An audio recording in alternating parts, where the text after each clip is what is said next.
Aye, so it was crazy, but I can't wait for this gig in Amsterdam. It's called Spring Break Festival in Amsterdam. And I mean, it's going to be crazy. Obviously, go there for the 2 nights. First night we go there, just, you know, we'll play the gig, big festival. Apparently it gets around 10,000 attendees, so that'll be brilliant. We're looking about September, August time, but obviously with COVID, we're not really sure what's happening. But I can't wait for it, to be honest. They said they're quite interested in having us play, because they play all sorts of electronic music genres. But I think it'll be brilliant, and then obviously go there for 2 nights. And the second night after the gig, we can just relax, chill, go to a few cafes and stuff, just have a nice relaxing night and that. But I think that'll be brilliant. The one in Birmingham, can't really say it too much, I won't say the name, but they've had some big names including Dave Pearce, they've had Andy Farley, they've had some big names play for them. And that really, they basically said that they didn't ask me, did I want to play? They said, we want you, add you in the lineup, we think you'd be brilliant, and obviously playing at Good Grief and stuff. Which obviously, that was incredible, of course. Good grief, I mean. Christ, I mean, you go back to something like that, and I mean, obviously, me and I was with my cameraman, and it was crazy. We were just, you know, we're sort of, obviously I was the open DJ in room 2, and there's loads of videos online and SoundCloud previews and photos of us. Obviously, Digital Newcastle.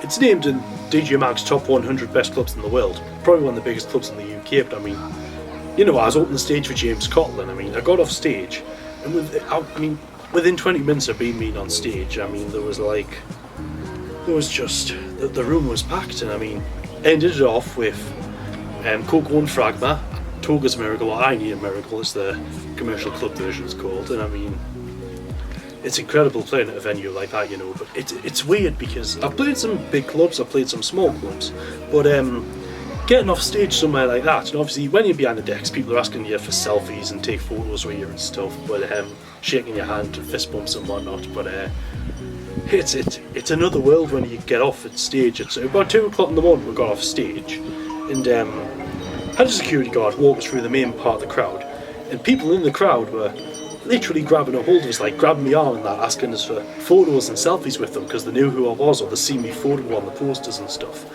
And it's weird, like you can't I mean, you've DJ'd lots, but you can't put a finger on something like that. You know, you've been on the radio, you've had millions, thousands of people listening in, but when you play somewhere like that, it's incredible. But anyway, it's good grief, and I mean, we've got a busy year coming up, haven't we? I mean, we've got On the Deck streaming in Sheffield. They want me to come up and do another live stream with them. I'll probably do another exclusive trance classic guest mix, which of course was very popular last time. Last time I played there, actually, it was a very hectic day, but they actually asked me to play for a bit longer simply because of how many viewers they were getting.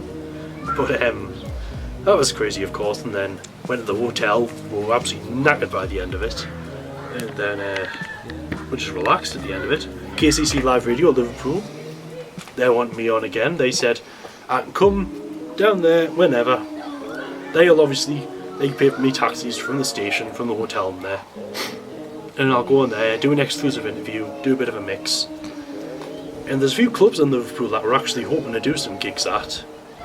And one of the presenters, Kieran Evo, on KCC Live, he actually wants me to come down to the club where he's a resident DJ at to do a guest mix, which of course would be brilliant. And obviously, if BuZZ Records, if we host an event down there with 9 Point Photography, we would obviously have him as one of our warm DJs, because we're up to having local DJs do warm-up sets and whatnot, bring them all local crowd in. But the 11th of September, of course, I mean, I can't wait for that one. I mean, it's £5 a ticket. I mean, it's probably one of the first ever proper live shows I've done since Good Grief at Digital Newcastle. But I mean, that's going to be it's going to be something like, it's at the Jubilee Club, it's in Walker, just outside Newcastle. Holds about 350 people, and I mean, tickets are available now. We've got VIP tickets available as well, but I just can't wait to be back out there, because COVID obviously has messed everything up for everyone really, but hopefully we're getting back to some sort of normality. Busy week coming up anyways. Thursday coming on Toxic Dance Radio in Liverpool. trance classic guest mix on there. The 7th of June, the Monday I think it is, I am on the radio in Norway, Trance Chill Radio. I'll be doing a trance classic guest mix on there. And very soon, hopefully, I'll be on Vibes Live Radio as well, which is based in South Africa. Which, of course, I mean, I've been on the radio in Norway, I've been on the radio in America, I've been on the radio in the UK, I've been on the radio in India, but in Spain, but this will be Italy, but this will be another leap forward, really, you know. But I can't wait. But yeah, it's hilarious when. It's funny when people recognise you, because obviously it doesn't happen all the time, but it quite often happens. You can like, it was for instance, I still work part-time at McDonalds. Just a few days a week, help pay the bills, because obviously COVID's kind of screwed the whole DJing up really. Obviously still producing music, still doing DJ mixes, radio bookings are still coming in plenty, magazine interviews, still producing records and running my little independent label, BuZZ Records, but it's COVID's really screwed it all up. But working at Max, it's still it's interesting. It's one of the most stressful, physically demanding, abusive jobs around. Worked there about 10 years now. I think anyone who thinks working there's easy hasn't really worked a proper job, to be honest with you. People who work in offices and whatnot, or people who work in retail and stuff, say that McDonald's is easy. Even other people who work in retail, like supermarkets and that, say that McDonald's is easy, and I laugh at them and say no, it's not. Anyways, I remember one time, this was a funny story actually, going a couple of years back now. I was working at McDonald's, I was working on the front counter, I was serving a girl some food, and I think she was from around here actually, and I gave her food, just said, there you go love, enjoy your food there, and then she suddenly said, hang on, you're not. And I said, hey, I might be. And she suddenly started saying, oh, you're a DJ, aren't you? Yeah, you played in Newcastle just a couple of weeks ago. And I was like, yeah. And she was like, oh, I came and seen you. And her mate was like, oh, you called Buzz something. And she was like, BuZZila. And I was like, yeah. And she was like, oh, you were playing at the Breeze Club in concert as well.